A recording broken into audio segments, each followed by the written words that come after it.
Do you aspire to upgrade your living? With Arihant Advika, Sector 9, Vashi. Upgrade to iconic residential tower.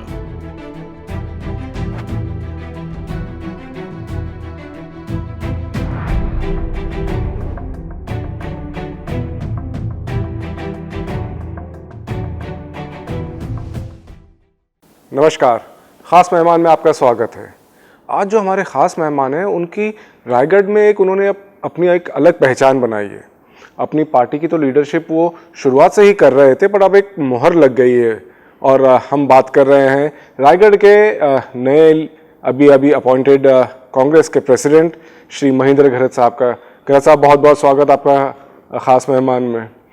जैसे मैंने कहा कि leader तो आप कांग्रेस के थे ही, अभी एक ऑफिशियल मोहर लग गई है उसके ऊपर। और घरत साहब, हम चाहेंगे पूरी आपकी जर्नी समझना कि सबसे पहली बात है, क्योंकि आज आप इस शिखर पे पहुंचे हैं, ये शुरुआत कहाँ से हुई, पॉलिटिक्स में कैसे है, क्या फैमिली बैकग्राउंड था पॉलिटिशियंस का? ऐसा नहीं है। 1984 में जब मैं 12th में पढ़ रहा था, जो आप दिबा पाटिल साहब का नाम सुन रहे हैं, उनके नेतृत्व में 1984 का एक शौर्यशाली लड़ा हो गया, जिसमें एक बैटल हो गया, फार्मर्स का बड़ा बैटल हो गया। तो उसमें जब फायरिंग हो गई, जब उस टाइम कांग्रेस गवर्नमेंट था, शूट आउट के ऑर्डर गए, क्योंकि नई मुंबई जो भू संपादन हो रही थी, तो उसके लिए लोगों का बहुत विरोध था कि हम लोग नहीं देंगे। और वो जो फार्मर्स बैटल हो गया, उसमें 12th में था, मैं उसमें सहभाग लिया। 5 हुतात्मा हो गए जो फायरिंग हुई उसमें, और सैकड़ों गोलीबार जख्मी हो गए। तो वहाँ से है, एक इंस्पिरेशन थी। हमारे यहाँ गांव के जो हमारे नेता थे, स्वर्गीय जनार्दन भगत साहब, जो रामचंद्र ठाकुर साहब के ससुर जी हैं, वो भगत साहब के दिबी पाटिल साहब के बहुत बड़े अनुयायी थे। तो उनके नेतृत्व में हम लोग लड़ रहे। तो वहाँ से हम लोग वो उनको देखते थे, छोटा गाँव है, उनके हम लोग घर में जाते थे। तो वो एक इंस्पायरेशन थी कि वो बहुत अच्छा काम कर रहे थे। तो वहाँ से शुरुआत हो गई। और मेरे जो फादर थे, वो जो बेलगांव कारोबार सत्याग्रह होगा, जो हम लोग लड़ रहे थे मराठी लोगों के लिए, उसमें 1 साल दिबी पाटिल साहब, वाजेकर सेठ, दत्तू सेठ पाटिल और जनार्दन भगत और मेरे पिताजी 1 साल उस जेल में गए थे। तो वो पहले से भगत साहब के साथ काम करते थे, इतना ही पॉलिटिकल ग्राउंड। लेकिन भगत साहब और दिबी पाटिल साहब से हमारा इंस्पायरेशन मिला था। तो वहाँ से वो प्रेरणा आ रही थी। लेकिन जब यंग थे, आप बता रहे कॉलेज में भी थे, तो उस टाइम पे और क्या प्लान्स थे, पढ़ाई लिखाई, जॉब? और क्योंकि ये एरिया उस टाइम पे इतना उभरा हुआ नहीं था। जैसे हम लोग 81 से समझो 87 तक पनवेल कॉलेज में पढ़े। वो रोड था हम लोग कि अस्पताल रोड तो छोड़ो, रास्ता इतना ख़राब था कि चल के आते थे, 1-2 बसेस रहती। तो एक हम लोग जब कॉलेज के साथ ही आते थे, तो हम लोग बोलते यार मैं पॉलिटिशियन जाऊंगा, ये रास्ता अच्छा बनाऊंगा, मेरे को ये एम्बिशंस थी। तो पॉलिटिक्स में बहुत वोट थी। तो इसके लिए 1987 में हम लोग पहला मंडल रजिस्टर किया, जो उसके लिए हम लोग मैदान और उसके बाकी के लिए जिला परिषद पैसा नवयुग क्रीड़ा मंडल करके। तो ये मतलब शुरू से वोट थी। और उसमें भगत साहब के आने से रामचंद्र ठाकुर साहब थे, विवेक पाटिल, ये लोग आते थे उनके घर में, दत्तू सेठ पाटिल। तो उनसे एक लगाव था। जैसा भगत साहब 87 में उनका देहांत हो गया, तो उसके बाद रामचंद्र ठाकुर साहब ने यहाँ का टेक ओवर किया, वो पॉलिटिक्स में आ गए। तो उनके साथ में हम लोग जुड़ गए। जे मात्रे, हम लोग सारे साथी थे, अभी अलग अलग पार्टी में, लेकिन शुरू में वहाँ से शुरुआत होगा। तो हम लोग छत्रपति शिवाजी विद्यालय में, जहाँ बहुत कम बच्चों के हम लोग रिजल्ट्स आते थे, 29%, 30%, तो ये कंपैरिजन होती थी। तो हम लोग हाई स्कूल के लिए हम लोग उसके लिए क्लासेस चलाना शुरू करवा दिया। एक जूनियर कॉलेज भगत साहब के नाम से हम लोग बनवाया। तो उस यहाँ से उनके साथ में मैं जुड़ गया। मजगांव डॉक में मैं नौकरी करता था, कॉन्ट्रैक्ट लेबर जॉब था। उनके लिए फाइट करते करते हम लोग दिल्ली तक पहुँचे। और जो 11 साल से लोग परमानेंट नहीं थे, वहाँ परमानेंट हो गए। तो एक मेरा नाम हो गया कि यूनियन में यार बहुत अच्छा काम करवा दिया। उस टाइम संरक्षण मंत्री, डिफेंस मिनिस्टर वहाँ के डॉक्टर राजा रामन्ना साहब ने हमको मदद की। मधु दंडवते वहाँ के, तो उस टाइम रेलवे मिनिस्टर थे, उन्होंने मदद की। तो वहाँ से यूनियन में आया। और इन लोगों से जुड़ने के बाद मेरे को 92 में पूछा गया कि तुम पंचायत समिति लड़ते हो क्या? बोले यार अभी तक मेरी शादी नहीं हुई है, क्योंकि मैं स्टूडेंट फेडरेशन ऑफ इंडिया में था। ये वहाँ उस टाइम शेतकरी कामगार पक्ष का काम कर रहा था। हम लोग क्या करते थे उस टाइम, जब दत्ता पाटिल साहब, दिबी पाटिल साहब खड़े रहते थे, तो पाइप में लिखने का काम करते थे हम लोग। वो निशानी निकालना, मतलब टीचर लोगों के साथ जाते, टीचर बनाते थे। तो आहिस्ता आहिस्ता हम लोग भी पेंटिंग करते थे, ये पोस्टर लगाना। तो मतलब वहाँ से हम लोग काम शुरू किया। Hi, looking for a residential property? you got to keep three things in mind: location, location, location. We have all under one roof at 10 Marina Bay, Sector 10, plot number 10, Vashi. Why settle for less? Live life limitless. तो बिल्कुल grass root level पे जैसे शुरुआत की आपने, जैसे आपने Mazagaon dock में भी कि ट्रेड यूनियन में भी वहां से एक शुरुआत हुई, पॉलिटिकल पार्टी ज्वाइन करने का किस तरह से हुआ? मतलब पॉलिटिकल में तो प्रचार करने के लिए जाते थे हम लोग। दत्तू शेठ पाटिल का 1989 में लास्ट इलेक्शन हो गया, 1905 में विवेक पाटिल खड़े हो गए। वो उस टाइम विवेक पाटिल की उम्मीदवारी से लेके हम लोग लड़ रहे थे। रामसेठ, फिर मेरे को जब मतलब 92 में पूछा गया था, मैं इलेक्शन नहीं लड़ा। 97 में रामसेठ ठाकुर साहब बोले कि यार तुमको अभी जिला परिषद लड़ना है। मैं बोला यार माझगांव डॉक की नौकरी है, सब लोग बोले उस टाइम गवर्नमेंट जॉब छोड़ना बोलेगा तो यार बोलते पागल आदमी है क्या पॉलिटिक्स में, इतना पॉलिटिक्स का क्रेज नहीं था। तो उन्होंने बोला तुमको चुनाव लड़ना है, और उन्होंने लड़वाया। कुछ पैसा जब में नहीं था, उन्होंने समझो खर्चा भी पहले नहीं आता था, लेकिन कम आता था, लेकिन बोला तुम लड़ो। उन्होंने उस टाइम 5500 वोटों से जीता और जिला परिषद में आ गए। तो जिला परिषद में आ गया तो ये कामकाज शुरू हो गया। तो 98 में वो MP बन गए रामसेठ ठाकुर साहब। तो वो MP बनने से क्या हो गया कि हम लोग ये डेवलपमेंट में ज़्यादा ध्यान दिया। जैसे पानी के टैंक बनाए, पहले लोग जाते थे, जो औरतें थे वो स्टैंड पोस्ट से पानी लेके जाती।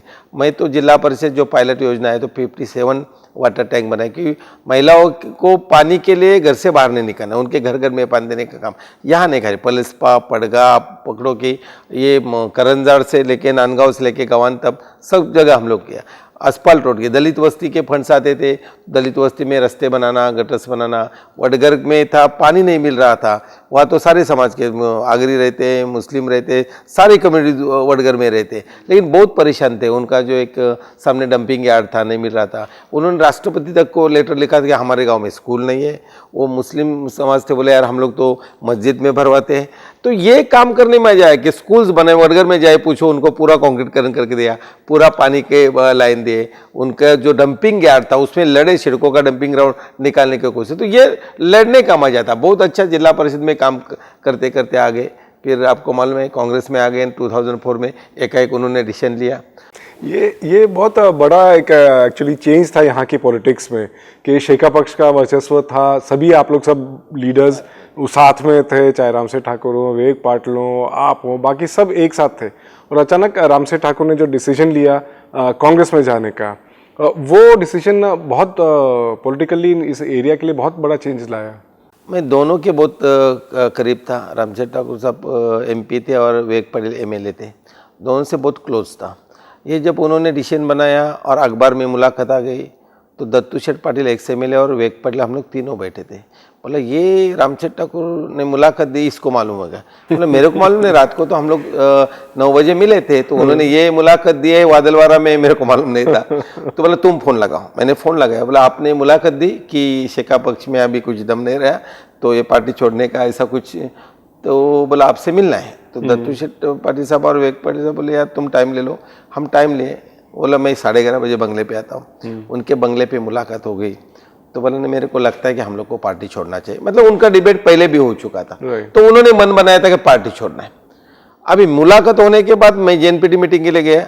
विवेक पाटिल और दत्तू शेठ पाटिल को ध्यान में आया कि ये आदमी रामसेठ ठाकुर अभी छोड़ के जा सकते हैं।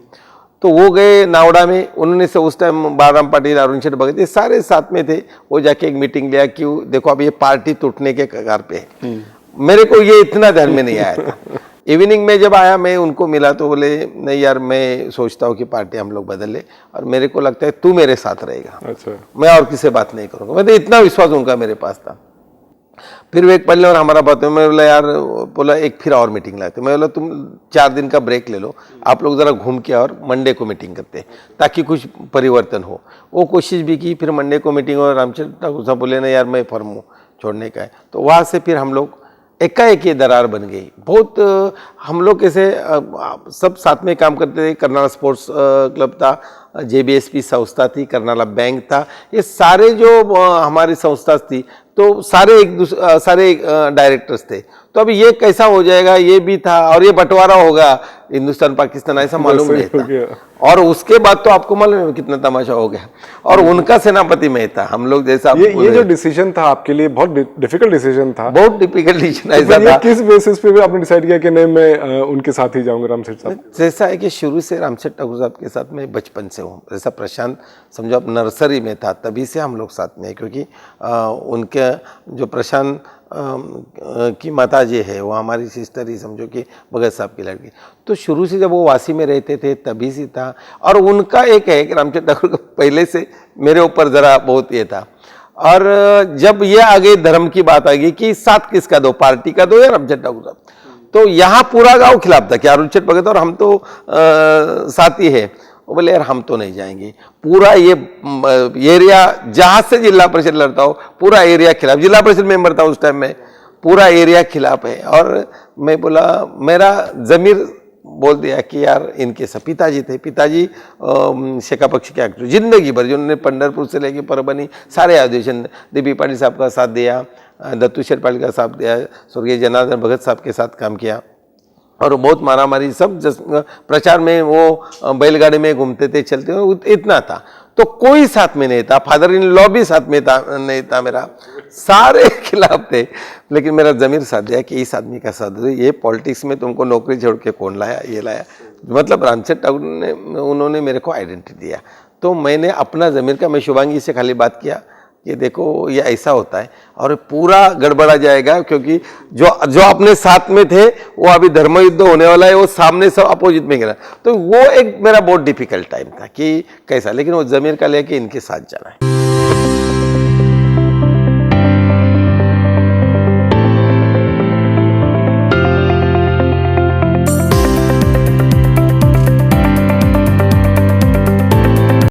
बट वो डिसीजन बहुत अच्छा रहा उस टाइम के लिए। और उसके बाद आपके भी एक आइडेंटिटी, जैसे आपने कहा कि उनसे मिली थी, लेकिन आपकी इंडिपेंडेंट आइडेंटिटी फिर बढ़ने लगी और कांग्रेस में भी आपका नाम होने लगा। इनफैक्ट जब रामसेठ ठाकुर फिर कांग्रेस उन्होंने छोड़ा तब आपने उनके साथ आप नहीं गए? जैसा है कि कांग्रेस में गए, आइडेंटिटी दी, जैसा उन्होंने तो उनका राइट हैंड था, मैं बाकी सारे लोगों के धंधे के लिए पैसा देना है वो तो उनका ये था। 2-5 करोड़ उनके लोगों को मैं दिया, इसको 3 लाख डंपर को इसको दो, ऐसा बोलता तो वो सैंक्शन हो जाती थी। मैं उनके नाम का जो ट्रस्ट बनाया था, रामसेठ ठाकुर जो विकास मंडल है वो हम लोग बनाया था। JBSP संस्था में बहुत मतलब आप एकदम लायन शेयर है, ऐसा करो कि पूरा ये सब काम बनाने में हम लोग सब थे। जैसा इधर आए कांग्रेस में तो फिर चैनल बनाना, मैं बोला देखो करनाल वाला रोज गाली दे रहे, अपने को बनाना, हम लोग बनाया। तो एक्सेस उस टाइम आपको मालूम है केबल वाले थे, आशीष केबल, बाकी 2-4 केबल वाले थे, वो एक्सेस नहीं दे रहे थे। 1200 कनेक्शन काटने पड़े तो उन्होंने एक्सेस दिया। शेखा पक्ष वाले दादागिरी थी कि कांग्रेस के चैनल को नहीं मिलेगा। फिर वो आशीष और तुम चलाना है, अगर कांग्रेस का चैनल चलेगा, खाली शेखा पक्ष चलाने तो चलने नहीं दो। तो आवाज़ को आवाज़ देने का काम किया। बहुत मारामारी 8-9 केसेस भी हो गए शेखा पक्ष के खिलाफ, जिनके लिए काम करता उस टाइम कांग्रेस वालों के झगड़ा था और कांग्रेस में गए तो उनसे झगड़ा है। तो ये तो सब पॉलिटिक्स मतलब सब जो है, तो उनका जो पूरा सेनापति में था और बहुत अच्छे काम किया। जब अभी 2009 में मैंने टिकट मांगा, क्योंकि जिला परिषद का आरक्षण महिला हो गया, पर जिला परिषद नहीं लड़ूंगा। श्याम मात्रे साहब का इधर नाम नहीं था, लेकिन प्रशांत के लिए सीट चाहिए तो साहब ने बोला तो वो उधर जाएगा। मैं टिकट मांगा, उनको भी थोड़ा सा उसमें गुस्सा था। 2009 में टिकट देते थे तो मैं विवेक पाटिल को डिफीट करता था, क्योंकि कांग्रेस बहुत स्ट्रांग थी उस टाइम। अभी 2014 में मेरे को जब टिकट कांग्रेस देने के लिए तैयार हो गई तो उन्होंने बीजेपी ज्वाइन किया। अब मेरे को बोलते यार बीजेपी हम लोग जा रहे हैं। अब बोले यार मेरे को ये कांग्रेस का जो है, मैं कांग्रेस में रहूँगा, क्योंकि विचारधारा कांग्रेस की जो है, क्योंकि मैं स्टूडेंट फेडरेशन ऑफ इंडिया से आया हूँ।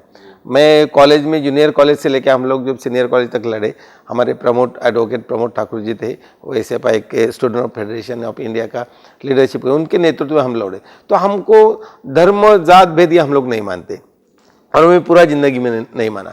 तो मैं बोला बीजेपी में जाएंगे, फिर RSS का विचार और हमारा नहीं होता है, जिनको ज़िंदगी भर गाली दे रहे उनके साथ भी जाने में नहीं होता है। तो वो गए, तो वो तो ये था कि यार मैं गया, उन्होंने चेंज करने का डिसीजन लिया, वो भी उन्होंने अपना अलग से मन बनाया था बीजेपी में जाने का। तो बोला धन्यवाद अभी राम राम, आप आगे जाओ, हम लोग यहाँ रहते हैं, यहाँ रहेंगे। बोला अभी कांग्रेस में भी कुछ नहीं बचा है, लास्ट में बोले जब मैं चुनाव हार गया। एक्चुअली 2014 के चुनाव में उन्होंने मेरे को साथ देना, क्योंकि महेश बाल्डी चुन के नहीं आने वाले थे। उनको मालूम था बीच में खाली मनोहर भूरा आ गया, विवेक पटेल और हमारा स्ट्रेट फाइट हो जाता और रामचंद्र उनका अगर थोड़ा सा भी सपोर्ट रहता था तो मैं आ गया। लेकिन ठीक है, जो नहीं आए तो भी है, हम लोग बोला। लेकिन उसके बाद 6 महीने के बाद भी उन्होंने ऑफर दिया कि तुम आ जाओ बीजेपी का प्रेसिडेंट बनते हैं। बोले देखो अभी ये अगर हमारे पास कुछ भी नहीं है, लेकिन यहाँ का बादशाह हूँ मैं। अभी एक्सेस अशोक राव चौहान से डायरेक्टली है, बाला साहब तोरत से है, पृथ्वीराज चौहान से बात कर सकते हैं। और जो काम मैं कांग्रेस का कार्यकर्ता बन के काम करूँगा और करते रहेंगे। गौर साहब, पॉलिटिक्स तो और बात होगी, लेकिन ये जो दौरान है आपके, जो मैंने बात कर रहा हूँ, एक लीडरशिप क्वालिटीज़ जो और सामने आते रही, एक ट्रेड यूनियन लीडर भी उभर के आप आते रहे हैं, इंटक को आपने लीड किया है।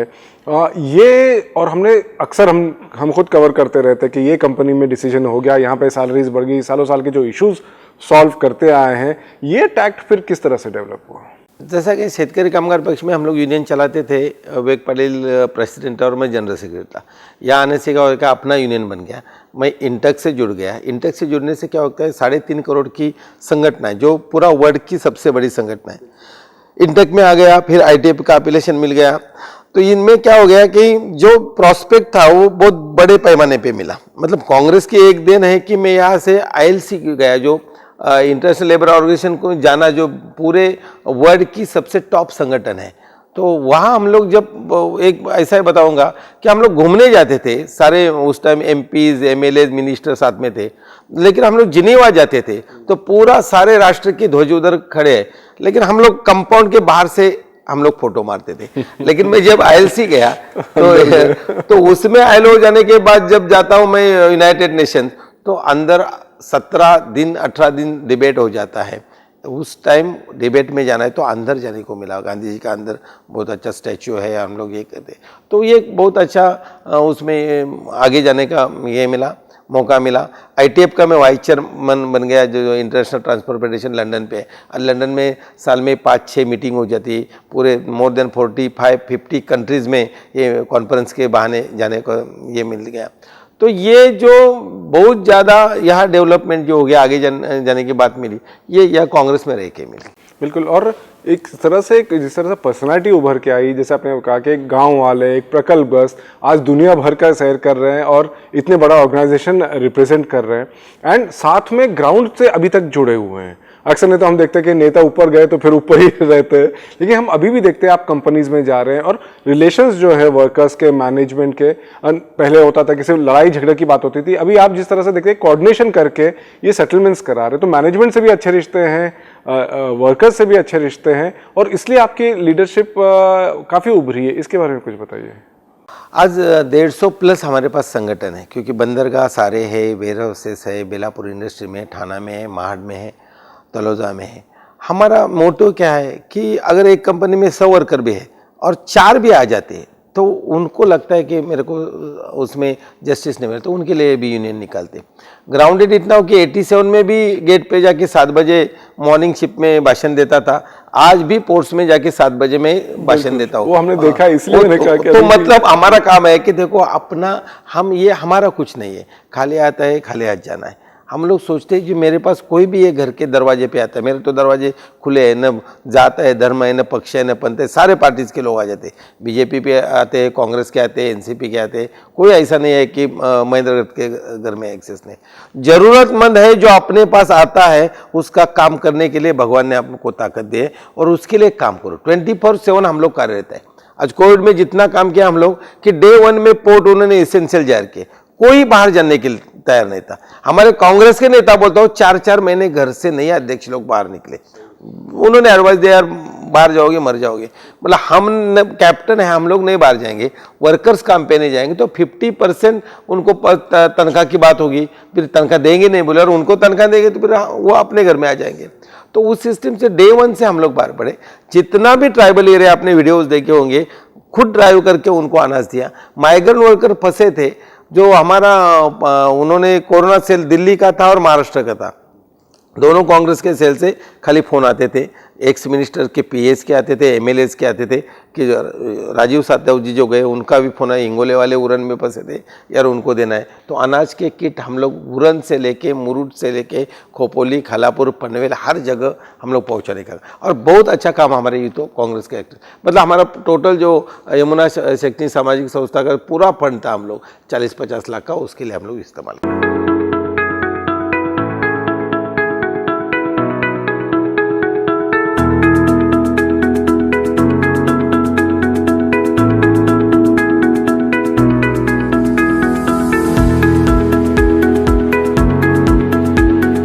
यार साहब काफ़ी काम तो किया है आपने, चाहे ट्रेड यूनियन के फील्ड में हो, चाहे इस रीजन के हिसाब से, चाहे आपके गांव के, जैसे बात कर रहे थे हम थोड़ी देर पहले के जिस तरह से आपने डेवलप किया एक मॉडल करके, इतने सारे काम है। कुछ काम ऐसे हो गए जो आपको खुद पर्सनल सेटिस्फैक्शन बहुत ज़्यादा होगा, उसके बारे में कुछ बताएं।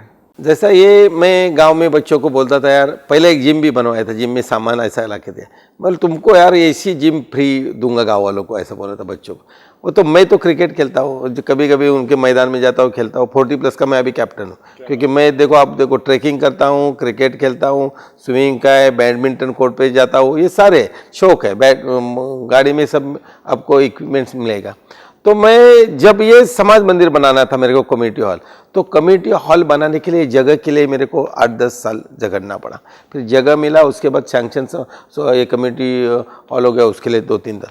तो उसमें मैं फिर बनाया, तो ऊपर का जिम बनाने का था, तो ग्राम पंचायत से पैसा लिया, 2500 स्क्वायर फीट का मैं जिम एसी बनाया, बोला अब हैंड ओवर कर रहा हूँ। और एक जो अपना एक लड़का था बेरोजगार था, उसको बोला तूने चलाने का, खाली लाइट बिल भरो और गांव के बच्चों से पैसा नहीं लेना है, तो वो फ्री ऑफ कॉस्ट दे। तो ये मेरा वादा था, मैंने पूरा किया। अच्छा लगा क्योंकि युवा होने क्या करना है, जिम करनी है, बाकी कुछ नहीं करनी है, क्रिकेट खोलो सब करो, लेकिन गलत धंधे में मत जाओ, ये था। और ये हम लोग ये करवा दिया, तो मेरे को पर्सनल सेटिस्फाई लगा कि मैंने ये अच्छा काम किया। खैर साहब, हम जिस तरह से बात कर रहे हैं कि अभी भी जिनेवा भी जा रहे हैं और फैक्ट्री के गेट पे भी जा रहे हैं, ग्राउंड लेवल पे हैं, लोगों से कर रहे हैं। मैंने जो एक आपके बहुत ख़ास चीज़ जो नोट की है और बहुत पर्सनली भी मुझे बहुत अच्छा लगा कि फैमिली से भी आप काफ़ी जुड़े हैं। ये नहीं कि भाई नेता बन गए तो फैमिली साइड में हो गई, बल्कि मैंने देखा था ग्रेजुएशन के लिए भी आप बाहर गए थे आपकी बेटी के लिए, और शादी तो खैर बहुत ज़बरदस्त आपने करवाई, बट ये जो पर्सनल जो आपका इन्वॉल्वमेंट है, ये किस तरह से मैनेज करते हैं, क्योंकि बहुत बिजी लाइफ होती है नेता की। पर्सनल फैमिली का प्यार ही जो है ना, वही सब करवा दिया, क्योंकि सबसे ज़्यादा फैमिली का प्यार अपने को, मतलब बीवी जो है मिसेस शुभांगी घर आ गए तो वैसा हमारा तरक्की शुरू हो गया, पैसा आ गया, सब आया, बच्चे दोनों अच्छे हैं, बहुत वेल डिसिप्लिन है। हम घूमने को भी जाते तो सब बोलते थे यार तुम्हारे बच्चे बहुत डिसिप्लिन है शुरू से। दोनों ने अच्छा, दोनों को लंदन में पढ़ाया, उन्होंने जो हायर एजुकेशन लंदन में लिया, दोनों अभी धंधे में कंपटीशन लगाए हुआ है। तो ये बच्चों से लगाव बहुत ज़्यादा है, मतलब वो पढ़ते थे, हमारा टोल में हमारा कॉन्ट्रैक्ट था, रात को अगर मैं दिन भर काम होता है, रात को अगर नाइट राउंड के लिए जाता हूँ तो दोनों बच्चे साथ में जाते थे, शुभांगी भी रहते। वो लड़का 8 से कुणाल गाड़ी चलाना सीख गया, तो उसमें हम लोग बच्चों को मैं कभी अंतर नहीं देता, हम लोग साथ में बैठे, जब भी मेरे को टाइम है तो उनको कहते हैं खाना खाने के लिए जाएंगे, और बहुत घुमाया उनको इंडिया के सारे सेक्टर्स। पहले प्लान था कि मार्च अप्रैल में हम लोग इंडियन सेक्टर करेंगे, अगस्त में अब्रॉड करेंगे, तो उनको पूरा वर्ल्ड भी दिखाया, पूरा ये भी दिखाया, और बच्चे पूरा उनका, मैं शाम को अगर देर हो गए तो अगर लड़कियां भी इधर नासिक है तो आएगी तो 4 फोन करेगी, उनको लगाव इतना है कि आज भी शादियां होगी तो भी दिन भर बात नहीं करेंगे या फिर शाम को नहीं मिलेंगे, तो उनका अच्छा। और एक बहुत स्ट्रॉन्ग मैसेज आपने दिया कि जैसे बेटे को तो बाहर भेजा आपने पढ़ाने के लिए लंदन हायर स्टडीज की, बेटी को भी दिया, तो इस एरिया से एक बेटी बाहर जाके पढ़ना ये बहुत बड़ी बात है और बहुत स्ट्रॉन्ग मैसेज आपने सबको दिया है। लड़की को जो हम लोग लंदन भेजने की बात थी, तो पहला उसके मम्मी का अपोज आया कि सारे जो हमारे रिलेटिव्स है अग्री में, लड़की अग्री कम्युनिटी में बाहर नहीं जा सकती, लंदन अकेले नहीं रह सकते। मतलब लड़के को जो भेजा ब्रैडफोर्ड यूनिवर्सिटी, तो तेरे को बहुत अच्छा नहीं लगा। और लड़की को, लड़का और लड़की में मैंने डिफरेंस नहीं पाया, पहले से उसको गाड़ी भी देनी थी, जब वो मर्सिडीज़ लेके खुद पोद्दार कॉलेज जाती थी, BMS उधर किया उसने, तो बोला ठीक है उसको सेंट्रल लंदन में रखते हैं, उसका टिकट ओपन रहेगा, जिस दिन छुट्टी है वो आ जाएगी, तुमको जाना है तो, लेकिन पढ़ेगी। लेकिन जब उसको डिस्टिंक्शन मिला और 45 कंट्रीज़ के पेरेंट्स जब ताली बजा रहे तब शुभांगी को बहुत आनंद हो गया। तो हम लोग बेंटली लेके गए थे उस प्रोग्राम में, हम लोग कोट पहन के, वो अच्छी साड़ी, वो अच्छा लगा कि दिन भर ये। तो उसी ने उसको पूछा कि तेरी विश क्या है आगे जाके, तो बोला शादी मेरा डेस्टिनेशन वेडिंग है। तो फिर आने के बाद हम लोग डिस्कस किया, तो बोला क्या उदयपुर, जयपुर, गोवा। बोला टॉप का डेस्टिनेशन कौन सा है, तो बोला उम्मेद भवन है, अभी प्रियंका चोपड़ा का हो गया, लेकिन बोले वो बहुत महंगा है। तो महंगा क्या है, कुछ लेके आए नहीं थी, कुछ लेके जाना नहीं, जो तेरे भाग में है तो हो जाएगा। तो ऐसे किसी नज़दीक के नेता को बोला मैं यार उम्मेद भवन में शादी का प्लान, तो बोला यार तुम इतना बड़ा नहीं हुआ। तो मैं नहीं बड़ा हूँ, हम तो ग्राउंड का आदमी है, लेकिन जो लड़के हमारे इस कोक से आए हैं उनको उसके वो चाहती है और वो हो जाएगा, और बहुत अच्छी तरह हो गया।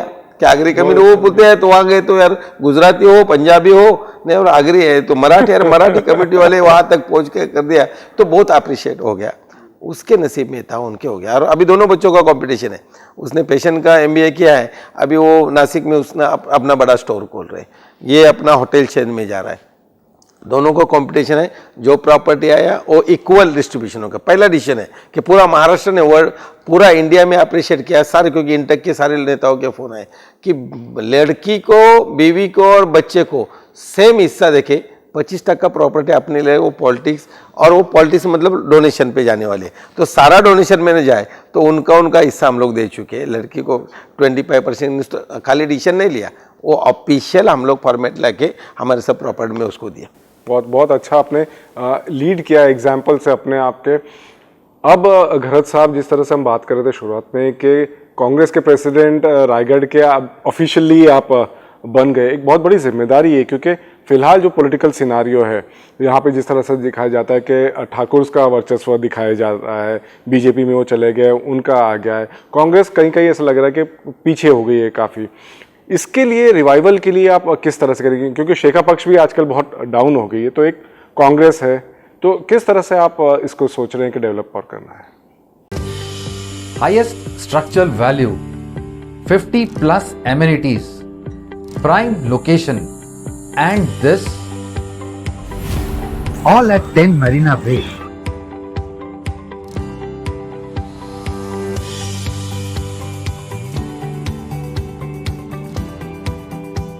So why settle for something less? Live life limitless. अभी रायगढ़ डिस्ट्रिक्ट पकड़े तो हम लोग खाली पनवेल उरण नहीं है, ये PMC नहीं है, हमको महाड़, पोलादपुर, श्रीवर्धन, मसला तक जाना चाहिए। अंतुले साहब थे उस टाइम, उन्होंने वो महाराष्ट्र के CM रह चुके थे, उन्होंने वो केंद्रीय मंत्री भी रह चुके थे।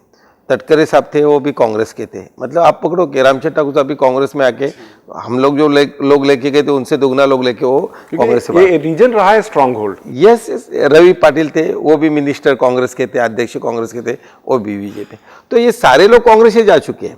लेकिन आज जो काम है कि आप देखते हो ग्राउंड में कांग्रेस बहुत अच्छी है, क्योंकि रायगढ़ में कांग्रेस और शेतकरी कामगार पक्ष दोनों ही पहले पार्टी थी, शिवसेना कम थी, बीजेपी बहुत कम थी। लेकिन आज जो ये सारे पार्टी बन चुके हैं, वो कांग्रेस को काट काट के बन चुके हैं। लेकिन मेरा ये मानना है कि हम लोग को तो मजा आती है कि यार प्रवाह के खिलाफ जाके लड़ो। हम लोग चाहते हैं कि ये सब 70s में जा चुके हैं। अभी विवेक पाटिल समझो अंदर है, सुनील जी तटकरे वो है 70 में, रामचंद्र जी 70 में, रवि शेठ 75 होंगे। हमको नए जनरेशन से उनके लड़ना है, और मैं नई जनरेशन का ये नुमाइंदा हूँ। हम चाहते हैं कि मेरा यूथ कांग्रेस बहुत अच्छा है, महिला कांग्रेस अच्छा है, पेरेंट बॉडी के लोग हैं लेकिन स्वस्थ है, क्योंकि बहुत ज़्यादा एक्सेस नहीं था। और मैं तो भागने वाला आदमी और भगाने वाला हूँ। हम सारे कार्यकर्ता को एक्टिवेट कर रहे हैं। जैसा मुश्ताक भाई को बोले कि आप चलो अम्बेद से हम लोग शनिवार को हम लोग उनके मज़ार पे जाएंगे, अंतुले साहब के, वहाँ से काम की शुरुआत करने वाले हैं। सारे जो गठतट है कांग्रेस से के हम लोग बंद करने वाले, सारों को साथ लेके एक टीम करके काम कर। और बहुत यूथ कांग्रेस मेरे पास बहुत स्ट्रांग है, बहुत एक्टिव है, वो सारे पार्टी से ज़्यादा है, क्योंकि उनके पार्टी में लोग वो लेके गए हैं, उनको संभालना पड़ता है। हमारा ऐसे नहीं है, हमारे जगह पे है, लेकिन उनको एक्टिवेट करना पड़ेगा। और मैं चाहता हूँ कि महेंद्र गर्ग के अनाउंसमेंट में इतना उत्साह लोगों में आए, जो लोग 10 साल कांग्रेस के लिए काम नहीं कर रहे, वो घर में थे, वो भी फोन कर रहे हैं कि हमको काम करना है। आपने बहुत अच्छा काम किया, आपके अनाउंसमेंट होगी। मैं बोलता हूँ कि 4 दिन में तकरीबन 3-4 हज़ार लोग आके मिल के गए। कुणाल बोलता है यार कोई चुन के आता है तो भी इतना नहीं तादाद रखता है। तो लोगों में बहुत उत्साह है और लोगों को एक्टिवेट करेंगे। और हम लोग तो आपको मालूम है हम कांग्रेस के सिपाही है, हम कार्यकर्ता, हम नेता नहीं है। अध्यक्ष बन गए तो अध्यक्ष ने रूलिंग करना नहीं, मतलब सारे तुम अध्यक्ष हो, सारों को लेके काम करना है और कांग्रेस को नंबर 1 बनाना है। और दुनिया भी चाहती है, आज इंडिया में सारे लोग चाहते हैं कि कांग्रेस का राज था तो सब आराम से चल रहा था, हिंदू और मुसलमान की बात नहीं होती थी, डेवलपमेंट की बात होती। और इन्होंने जब 2014 में आ गए मोदी जी तो उन्होंने बोला था हम लोग डेवलपमेंट करेंगे, जात पात पे नहीं जाएंगे। अब डेवलपमेंट है नहीं। हमारे टाइम अगर सिलेंडर 200 रुपये था, 300 रुपये था तो आंदोलन करते थे, 1200 हुआ तो कुछ नहीं हो रहा है, पेट्रोल 100 पार होने के बाद भी कुछ नहीं हो रहा है। तो ये सब अब पेट्रोल पंप पे जब आदमी जाता है तो उसको दुख होता है यार कैसा पेट्रोल डालो। लोग अभी एसटी बस से जाना शुरू कर दिया। तो ये सब तकलीफ बहुत ग्राउंड पे वो हमको एक्टिवेट करना है, लोगों का दर्द है वो कार्यकर्ता को लेके हम लोग रास्ते पे आना है। बहुत इंटरेस्टिंग बात आपने कही है कि जो बीजेपी में वो जनरेशन अब सीनियर सिटीजन का काइंड हो गया है, अभी यूथ का ज़माना है, इसलिए आप कांग्रेस रिवाइव करेंगे। एक बात इसमें आती है और जैसे हम पहले डिस्कस कर रहे थे कि रामसेठ साहब के साथ आपके बहुत अच्छे रिश्ते रहे और अब ये ऑफिशियल पोजीशन के बाद तो डायरेक्ट क्लैश उनसे ही हो रहा है। तो ये किस तरह से मैनेज करो, क्योंकि पॉलिटिक्स में अटैक भी करना पड़ता है। नहीं, क्राइसिस हम लोग न लड़ने जाएंगे रामसेठ ठाकुर साहब से, न तटकरे साहब से, न बबन पाटिल से, न और ऐसे का पक्ष वालों से। हमको क्या है कि हमारा घर जो टूटा है उसको बदलिश जो हमारा अच्छा करना है। हम लोग हमारे कार्यकर्ता जो अलग अलग पार्टी में गए हैं वो नाखुश है उनसे, वो आना चाहते हैं। हमारा कैडर फिट करेंगे और हमारी शक्ति एक करेंगे। हम लोग उनको भाषण देके उनको एलिगेशन करके कुछ नहीं होएगा जब तक हम लोग खुद, जैसे बोलते खुद ही को करो इतना बुलंद कि खुदा बंदे से पूछे तेरी रजा क्या है। ये करना चाहता हूँ मैं। जैसा मैं लास्ट टाइम हम लोग जिला परिषद में 3 जिला परिषद मेंबर है, 2 मेरे एरिया से उरन से। जब 45 साल हम लोग पंचायत समिति सत्ता में कांग्रेस नहीं थे, 5 साल उप सभापति हमारा रह गया। खालापुर में हम लोग 30 साल से हमारा सभापति नहीं था, वो सभापति कृष्णा मिसेज कांचन कृष्णा पारेंगे हो गए, वसंत कटावले हुआ उपसभापति हो गए। तो हम लोग सत्ता में, मैं चाहता हूँ कि जो छोटा कार्यकर्ता है वो सत्ता में बैठे और बाय हुक और कुक हम लोग करेंगे, उसके लिए हम लोग सपोर्ट करेंगे। तो हम लोग सत्ता में आना चाहते हैं, पहला अपना गढ़ मजबूत करेंगे। हम उनको एलिगेशन करने के चलो हम तो रास्ते में, वो तो अपने थाट से जा रहे हैं। जब मेरा एक ताकत हो जाएगा कि बहुत लोग हमारे पार्टी में आ गए, ताकत बढ़ गई, मेरे कारपोरेटर्स बढ़ गए, मेरे ग्राम पंचायत में ज़्यादा सीट आ गए, जिला परिषद आज 3 है तो हम लोग 15-20 का टारगेट लेके जाएंगे, 15 आएंगे तो मैं जिला परिषद में कुछ मांग सकता हूँ। और मेरे को ऊपर से जो भेज दिया है उन्होंने, नाना भाऊ पटोले जो हमारे प्रदेश अध्यक्ष जी है, बाला साहब थोराट जी है, अशोक राव चौहान जी है, पृथ्वीराज चौहान जी, तो उन्होंने कहा है कि इलेक्ट्रॉनिक जरा मेरिट दिखाओ, तुम चुन के कितना लाएगा उसके लिए एक काम करो। मतलब यार आप हमको खाली पीछे से बोलो हम आपके साथ है तो हम लोग ये ताकत बनाएंगे। और कांग्रेस में दम है, कांग्रेस आ सकते है क्योंकि कांग्रेस का रूट यहाँ है, कांग्रेस का रूट इतने सालों से है। बहुत झगड़ा सेका पक्ष वालों से कांग्रेस का चलते हो, आज कांग्रेस जो है, और मैं बोला बहुत चैतन्य, लोगों को बहुत उत्स्फूर्त लग रहा है कि अभी महेंद्र गर्ग के आने से हम लोग और जोर से काम करें। देखो रामसेठ जी हो, तटकरे साहब हो, कुछ भी हो, सारों को तो मैं जानता हूँ यार। सेका पक्ष में 17 साल था, उनके साथ भी काम कर चुका हूँ, रामसेठ ठाकुर साहब के साथ भी काम कर चुका हूँ। तो ये सब जो एक्सपीरियंस है, 34 साल में काम कर रहा हूँ पॉलिटिक्स में, 84 से समझो स्टार्ट हो गया। तो बहुत सारा जो अनुभव है और ताकत है। और मैं एक बोलते हूँ बाकी लोग जैसा काम करते हैं, हमको 24/7 जो हम लोग एक्टिव है, ये काम आगे लेके जाएगा। आपके हिसाब से इस एरिया के असल चैलेंजेस क्या है अभी? इस चैलेंजेस जैसे देखिए, आप उलवा नोड है, यहाँ से आप आगे पीने का पानी नहीं मिल रहा है। इतना बड़ा उलवा नोड बनाया, 2 लाख लोग रहने को आ गए, अब 5 साल हो गए, स्मशान भूमि नहीं है, दफन भूमि नहीं। वेग पाटिल साहब थे 20 साल MLA, 7-8 साल उनका यहाँ का टेनर पकड़ो। मनोहर भैर उनका पीरियड निकल गया 5 साल, महेश बाल्डी उनका भी 2.5 साल निकल गया। काम नहीं हो रहे हैं। उनका क्या होता है कि जो लोग आते हैं, चुन के आते हैं, उनको कुछ एक उन्होंने पॉलिटिकल एजेंडा होता है, उस हिसाब से जाते हैं। डेवलपमेंट का एजेंडा लेके नहीं जाते। जैसा पनवेल उरण का कोई कभी मिनिस्टर नहीं बना, दीपी पाटिल साहब से लेके आज तक के एमएलए सब निकालो। मिनिस्टर जब बनता है तो हम लोग एक पॉलिसी डिसीजन मेकर होते हैं कि इसके लिए क्या चलेगा, डैम की जरूरत है, कुछ और चाहिए, क्या फंड्स लगते। जैसा आप नवी मुंबई का देखो, जो भी हो, गणेश नाइक साहब ने बहुत ध्यान लेके बहुत अच्छा काम किया है। पिंपरी चिंचवड़ में जाइए, पुणे में जाए, अच्छा काम पवार फैमिली ने किया बारामती से लेके। तो वो है, यहाँ से क्या तटकरे साहब उस एरिया में देखते हैं, उनको यहाँ कुछ इंटरेस्ट नहीं है। तो ये सब साथ में मिलके काम करना चाहिए। और रायगढ़ की डेवलपमेंट वो बहुत रुकी हुई है। असल डेवलपमेंट तो भी यहीं पे होना है।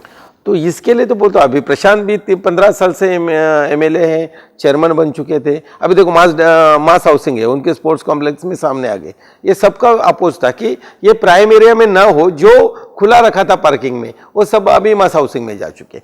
तो ये एक दमदार नेतृत्व यहाँ कभी नहीं मिला कि जो वहाँ राज्य में कह सके कि ये करना है। अभी एयरपोर्ट का चल रहा है, आप समझो, तो उसमें क्या है कि हम लोग तो लास्ट में गए, और आगरी हमारा जो समाज की कमेटी है वही लड़ रहे थे। हम लोग को कुछ रोल नहीं है, खाली हम लोग पॉलिटिकल ये कर रहे हैं। ये काम तो अभी 24 के 28 तक चलेगा, लेकिन होएगा नहीं। तो ये दीपी पाटिल साहब में दम था। उस आदमी ने, हम लोगों ने, उन्होंने जो वो लड़े, इसके लिए आज 25,000 करोड़ का प्रॉपर्टी लोगों को मिला। उनका क्या सपना था कि 15,000 घर जो नेचुरल गुड से बने हैं उनको नियमित होना है। उसके लिए हम लोग लड़ रहे हैं, महाविकास आघाड़ी भी। ये दीपी पाटिल साहब का आपने वापस नाम लिया है एयरपोर्ट के लिए, ये बहुत बड़ा मुद्दा बन गया था। अभी आपको क्या लग रहा है, सिर्फ पॉलिटिक्स थी या ये नाम होना चाहिए, लोगों की मांग है? क्योंकि कांग्रेस का कभी लग रहा है कि हाँ है, नहीं है, आपने उस पर ज़्यादा कुछ बोला नहीं है। नहीं, कांग्रेस का हाँ नहीं का नहीं। कांग्रेस तो शुरू से, मतलब जब ये आगरी समाज हमारा परिषद वाले उनको मिले, तो उन्होंने उनके प्रेसिडेंट में जब लेटर लिखा, तो उन्होंने अशोक चौहान साहब ने लिखा था देवेंद्र फडणवीस साहब को कि ये इनकी डिमांड है। तो उन्होंने बोला कि हम लोग दिल्ली भेज रहे हैं। उसके बाद नाना पटोले साहब को, जो हमारे प्रदेश अध्यक्ष है, उनको मिले, तो उन्होंने भी सीएम उद्धव जी ठाकरे साहब को लेटर लिखा कि इन स्थानिक जनता की मांग है। हम लोग कभी नहीं बोले कि बाला साहब ठाकरे जी का नाम ले, क्योंकि वो शिवसेना का एजेंडा है। हमारा कॉमन मिनिमम प्रोग्राम में ये नहीं है, न कहा वो डिस्कस हुआ है। हम लोग नहीं जा चुके थे क्योंकि हम लोग को बताया गया। जब हम लोग सारे मिले तो देखो हम लोग साथ में हैं, ये बीजेपी का एजेंडा, ऐसा उन्होंने बोला। तो हम लोग, मैंने डिमांड रखा कि दीपी पाटिल साहब का सपना था कि 15,000 घर जो नेचुरल गोद से बने उनको नियमित करना है। जो अशोक चौहान साहब ने जेआर निकाला था 2007 में, उसका इम्प्लीमेंटेशन नहीं हुआ। यहाँ की जनता क्लस्टर नहीं चाहती। तो ये जो है टांगती तलवार है उनके लोग सर पे, तो उसके लिए उसका डिसीजन नहीं। तो हम लोग को बताया गया था, जब उनसे नगर विकास मंत्री एकनाथ शिंदे साहब से, आरसी गहलोत, भवन पाटिल, मनोहर भैरव, ये मीटिंग हुआ था, सीएम साहब से भी हुआ था। तो सिडको से भी वो पॉलिसी, उन्होंने कुछ प्रस्ताव मंगाया था, और मोर्चा के 7 दिन के बाद ये डिसीजन होने वाला था। अभी होने वाला है कॉर्पोरेशन के घर। तो वो हमारा एजेंडा है कि दीपी पाटिल साहब का सपना था कि सारे घर नियमित हो। दीपी पाटिल साहब का नाम दे दो, ये जनता का मांग है। तो हम तो, मैं दीपी पाटिल साहब के 84 से उनके साथ काम कर रहा था, आंदोलन में था, उसके बाद आखिर तक उनके साथ में था। तो हमारा, कांग्रेस ने यहाँ के हम लोग स्थानिक करके, हमारा पूरा सपोर्ट है कि दीपी पाटिल साहब का नाम मिलना चाहिए। तो कांग्रेस, नसीम खान साहब भी एक्स मिनिस्टर उस दिन बोल दे, तो हम लोग दीपी पाटिल साहब के साथ हैं। जी बिल्कुल। तो ये थोड़ा क्लैरिटी आ गई, क्योंकि आपने ज़्यादा इसके बारे में बात नहीं किया था अभी तक। ये जो फाइनली मैं ये बात कर रहा हूँ कि कांग्रेस को आपने रिवाइवल की बात किया है।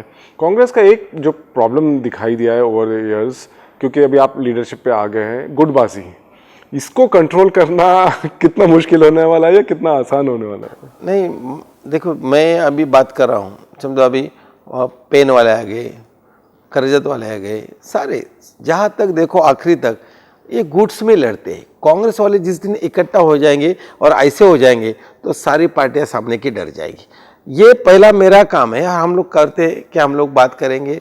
अभी अलीबाग में भी हमारे ठाकुर फैमिली में प्रॉब्लम है, उनके बच्चे आपस में भिड़ चुके हैं। तो वो सबको, मेरे को यकीन है कि वो सबको एक दिन साथ में करेंगे, तभी हम लोग बढ़ेंगे। तो ये बहुत बड़ा काम है, उसके लिए बहुत काम करना है। इसके लिए मैं बोला कि काम ही काम करना है, लेकिन जिस दिन ये सब करूंगा और सब इकट्ठा हो जाएंगे तो कांग्रेस एक अपनी इतनी ताकत बन जाएगी कि सामने वालों को पूछना पड़ेगा कितना सीट चाहिए, या फिर कांग्रेस अपने आप भी आगे बढ़ सकती है। आज भी बोलता मैं, उरण में हमारा इतना ताकत है कि अगर बीजेपी, सेना, शेका पक्ष और कांग्रेस लड़ेंगे तो हम ये सीट मार लेंगे। मैं मनोहर भोईर को भी बोल चुका हूँ, एक्स एमएलए को, और एमएलए मिस्टर महेश बाल्दी को बोल चुका हूँ कि ये इतना ताकत कांग्रेस का है, क्योंकि हम लोग ग्राउंड पे काम करते हैं और कांग्रेस है ग्राउंड पे। अगले एमएलए इलेक्शन की तैयारी अब नहीं बोल सकता मैं, क्योंकि हम लोग ये साथ में बैठ के, जैसा महाविकास आघाड़ी का क्या स्टेटस रहता उसके बात करेंगे। घरत साहब, बहुत बहुत आप कॉन्फिडेंट हैं ही। आखिर में हमारे व्यूअर्स को क्या कहना चाहेंगे?